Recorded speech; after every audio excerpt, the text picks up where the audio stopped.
And hello, everybody. You're live. It's Monday night. You're live with SherryTalkRadio. It's Monday, February 25th. Still having problems with my ears, and so I'll try not to scream too loud. At least I have my voice back. You know, I completely lost my voice there for a couple of days last week. Probably pretty much the whole part of the week. And so finally getting that back this weekend. So good to be here tonight. If you have questions for the show, you can send them to SherryTalkRadio@yahoo.com. Be checking that in and out. What things I want to go through tonight. This is one of these shows. I can't do the show tonight, Lord. I don't want to do the show tonight. It's crazy. But he wants me to tell you the things that I've seen, and I would rather do a million things right now than tell you the things that I've seen, because what I've been seeing is so crazy. Nobody would believe me, and so I don't believe what I'm seeing half the time either, folks. And so I'm very slow at what I see and how I interpret things. And when you just keep being shown the same things over and over and over again, it's like, oh, this is crazy. No one's going to believe this in a million years. But that's where we're at. That's where I'm usually at. I'm usually out on that limb anyway, of this is crazy. Nobody's going to believe it. I started that 10 years ago, and I haven't stopped. And so tonight will be no different.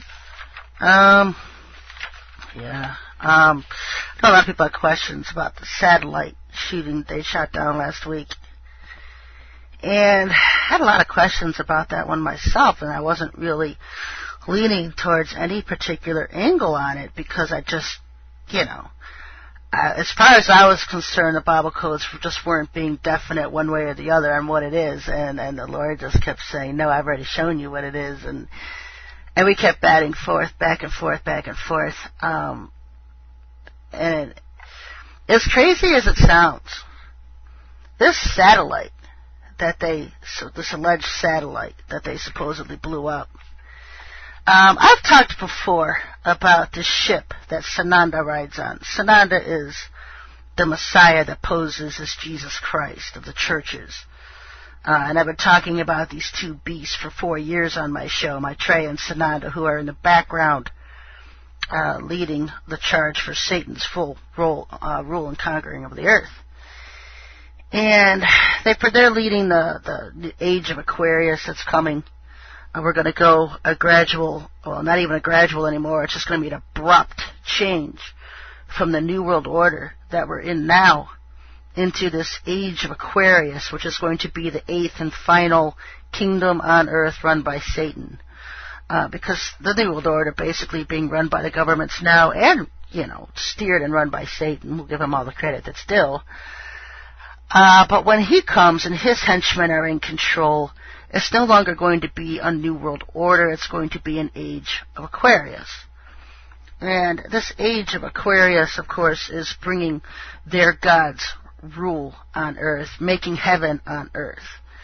And so I've been talking about these two beasts on and off the radio for 4 years now. It's the only thing the Lord has predominantly had me speak about. As much more as I would love to just go into something else and talk about what the Bush cabal is doing, or what the Russians are doing, or what Europe's doing.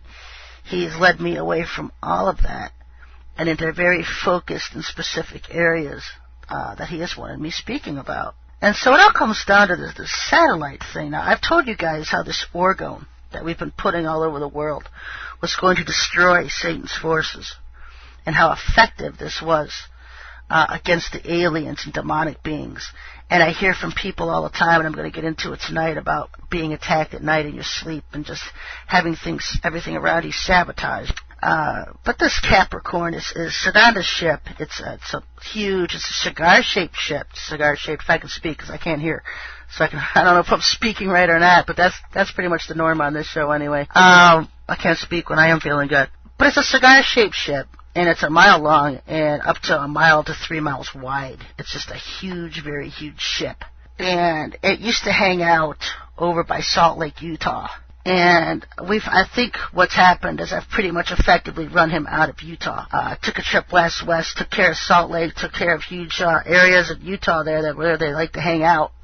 put a lot of orgone out that way. And the orgone is assimilating into the atmosphere. And as it assimilates into the atmosphere, it's a positive living energy that they can't stand because they're dead beings. They're evil beings. And they can't stand that kind of energy. And if you are chip implanted, you'll burn. This orgone, being around orgone, will make you feel like you're burning from the inside out if you're chip implanted. A good way of knowing if you're chip implanted now, but just get near orgone. And that way you can get a magnet, neodyme magnet, put the north side against your skin and deactivate the chip implant. I've been talking about that one for years too.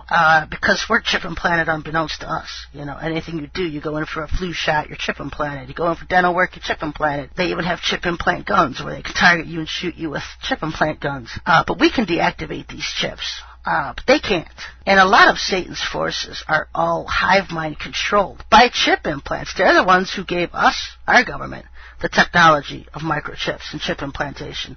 That's where it came from, because he has a large part of his forces chip implanted. You'll read about these small grays and how they all operate in the hive mind capacity, and that's how they do it, because they're all chip implanted, and these chips are two-way transistor radios, and there's always somebody on the other side that's doing the controlling through the chip. And these little gray aliens are controlled by the reptilians, because they use these grays as their slaves to do their slave work on Earth.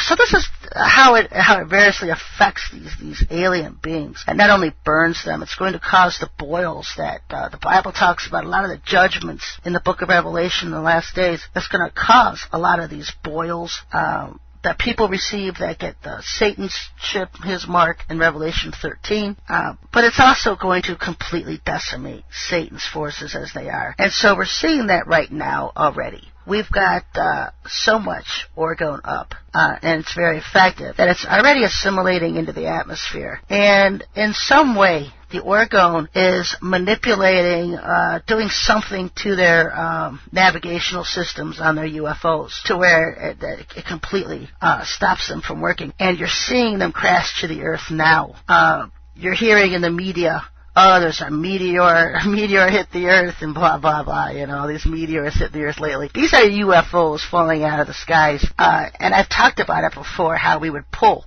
their UFOs together and crash into the Earth. I'd seen it here. I've seen it for 2 years where I live. You'll see streaks of light across the sky and you think it's a meteor, you don't know what it is, because it just kind of disappears. Nothing ever hits the Earth and lands on the Earth. You just see a streak of light for a little while and then it just disappears. Whatever it was, dissipate. And now we're seeing it more and more and more, because we're pulling these UFOs out of the sky.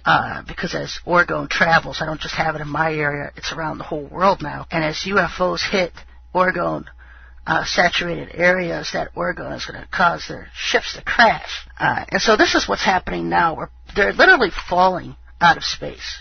They're hitting orgone saturated areas in space. Eventually, all of it will be orgoned.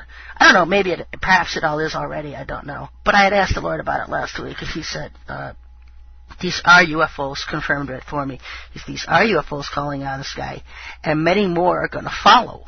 We're just seeing the tip of the iceberg right now. We haven't even seen the iceberg yet. And so that's what we're seeing. And so what I was looking at for this satellite, trying to figure out, I knew it was more than just an aluminum or metal satellite up in the air being used as an antenna or whatever, how they say. The first tip-off, which I thought was really funny, was George Bush claiming that the reason they had to nuke it out of the sky was because it was a satellite the size of a bus.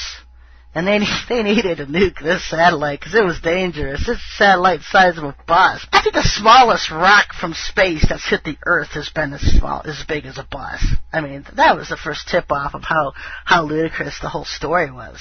The size of a bus is nothing. And this fuel they're worried about. Give me a break. Well, that fuel would burn up on